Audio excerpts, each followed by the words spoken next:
The truth occurs. The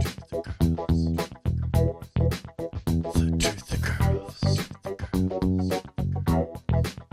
The truth occurs. The truth occurs.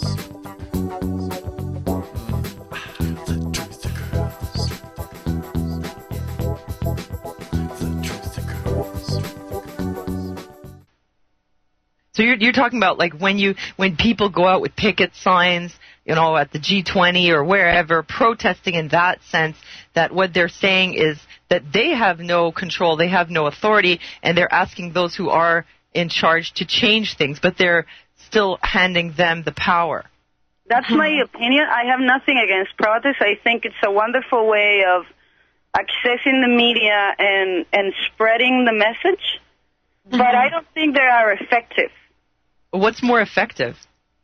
Well, I don't know if you heard about a former football player whose name is Cantona. No, I haven't heard. Well, he said, he's a French guy, and he said that if you take the 20,000 people who were protesting, say, in Athens in the past few months, and you look at them and you say, why don't you, they're all here, go to your bank, take out all your money for 24 hours. Now, let's see what happens. That's effective. Because, for example, in that sense, they're taking control over their money and saying to the government and to the institutions, this is what we can do. Well, that's a good point, because it all comes down to money, ultimately. That's what they care about. I mean, our governments are, you know, our countries are basically corporations. Yes. And then below that you have, you know, other corporations, or maybe above that, I don't know, they seem to just work together, you know, the large corporations, whether they're agribusiness or something else. And it all comes down to money. So, but, you know, how do you get people to understand that they have to do things like that? Take out their money from the bank? Well, that's a very extreme thing that this was a way to illustrate very extreme things. But we do things in our daily lives that we take for as absolute truth. When you open a bank account, you sign a bunch of papers that you never read, whereas you're giving away the power of your money. You should read it. You should ask your bank. How about if I ask my bank, can I see your financial statements, because I want to know if you're safe enough to have my money. So what would you do then? I mean, we kind of need a bank account to function, don't we, in the way things are set up? No, we don't. We are under the illusion that we do, but we don't. I am going to try and make this social experiment of going cash. I'm not recommending anyone to do it, but banks make our life easier if we take full control of our money. If we don't, you are giving away not only your money, but your power. Because that corporation is a private corporation that needs you. They need your money and they need your consent.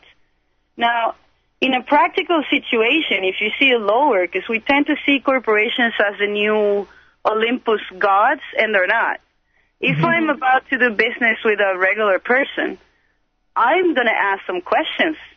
I'm going to try and take control of the situation as much as I can, because I'm dealing with an equal. Well, guess what? If you're a legal entity, any corporation is your equal. Any of them, even if they're offering you a service, because you are doing something in return. No corporation is doing you any favors. Well, sorry, go ahead. While she's on this subject, so somebody in the chat room is asking, how do you get your paycheck? But I mean, the answer would be that you work for cash, but is it possible for everyone to work for cash? I mean, a lot of companies, they just pay you in a paycheck. So you have to be working for yes, it's not very practical to go cash. However, if you're really asking that question, you could ask your boss for a direct deposit. And that's a transaction between banks, and they don't have to hold any cash in that sense. Oh, right.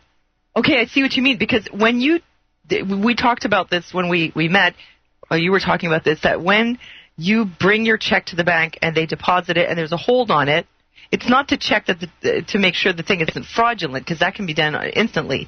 It's so that they can make money in the interim with your money. So they can fractionalize it, and that's where they get us all, I guess.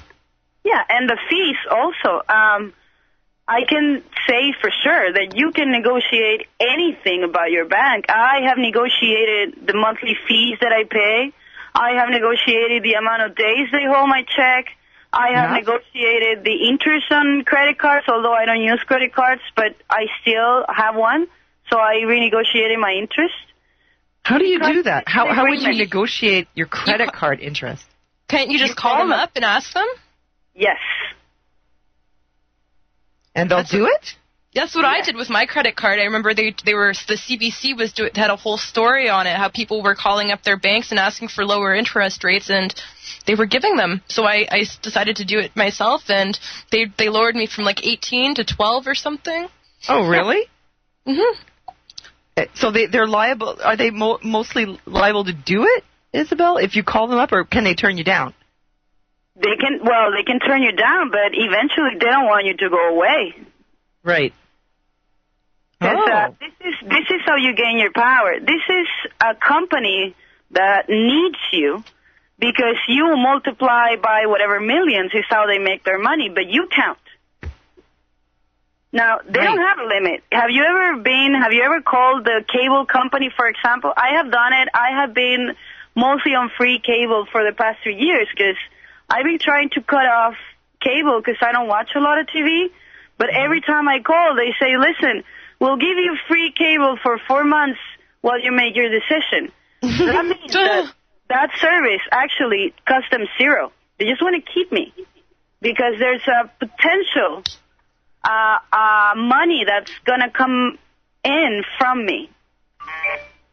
Well, it's interesting. My husband had a Videotron account for his internet, and they charged him enormous amounts for supposed usage fees as if he was downloading hundreds of gigs per month, which he wasn't.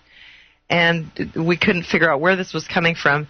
And when we called them and said, we're going to just discontinue your service, they didn't offer any. They didn't, offer free internet or anything like that. And finally, he discontinued it. They just sent him a bill, and I guess they'll send it over to the collection agency or something like that. But what can you do if you get charged for something like that, where they say usage fees and it's exorbitant, and you suspect that it can't be accurate? Is there a way to negotiate that?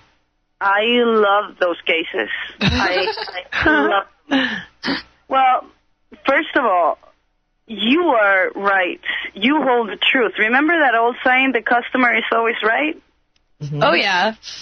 Well, that is right. They have to prove you wrong. Every time they send you a bill, it's kind of, you could see it as an agreement for payment, kind of, right? Because they're telling you, and you're trusting them most of the time, you use whatever minutes, we charge you, according to our agreement, we're going to charge you 10 cents per minute or whatever. Here's what you owe. Now, if you ever have a question, remember, if you turn that bill or that statement over, it says, for any questions about your bill, call this number. You can actually call that number and say, I want proof. I want actual proof of what I owe. That you say, I want proof that what you say that I owe, and why. So what would you ask for specifically, like a validation of a debt, like a true bill? Because what I understand is that the bills that they send us are just invoices, and that in order for it to be a bill, there has to be a signature on there. Well, not for remember, any agreement between a corporation and you, it's stated as an agreement between two consenting adults. So whatever you signed away, you signed away. Okay. Meaning, they can send you that bill that says you spend the 300 minutes, we're charging you 10 cents per minute. You agreed to that when you sign. You just have to read it if you agreed upon it or not. But this is just as if you were signing a contract with me, and I decide to give you 3 chickens for a purse. You and I decided on the terms. You cannot turn around and say, well, your chickens do not hold value in the current market. Well, I'm sorry, we agreed upon it. So I know it's difficult to see it in a bigger picture, but it's the same thing. Well, when we called them and we said that we don't believe that he's racking up these charges, what proof do you have that they were actually that he actually used this amount of, gigs or whatever? And they said, well, it says here in the account on the bill, this amount. But what's the proof? Can you tell us? We asked them, can you tell us what program did it? Can you tell us, where it came from? what do you have to ask them to prove what server or whatever it came from? I mean, how do you, because they were totally, we couldn't make any headway with the guy. Well, they don't know. The agent that you're calling has no idea. He's only trained for, I think, 6 or 15 pages to give you answers, for sure. Yeah. Okay. So who do you deal with? The first thing you do is you call up and you oppose to the bill. And I am not going to use legalese, and I am not going to tell you that you need a lawyer representation, but there are certain things that you already know. Most of people know with common sense. If you oppose your bill, use that word. Call them up and say, I oppose to this bill. I did not spend this. You cannot, if you're flimsy or flaky with your words, saying, I believe I did, I don't know what, no. I oppose. I didn't use this. And you have to prove to me. Now, I'm turning the burden of the proof to the corporation. Prove to me that I did.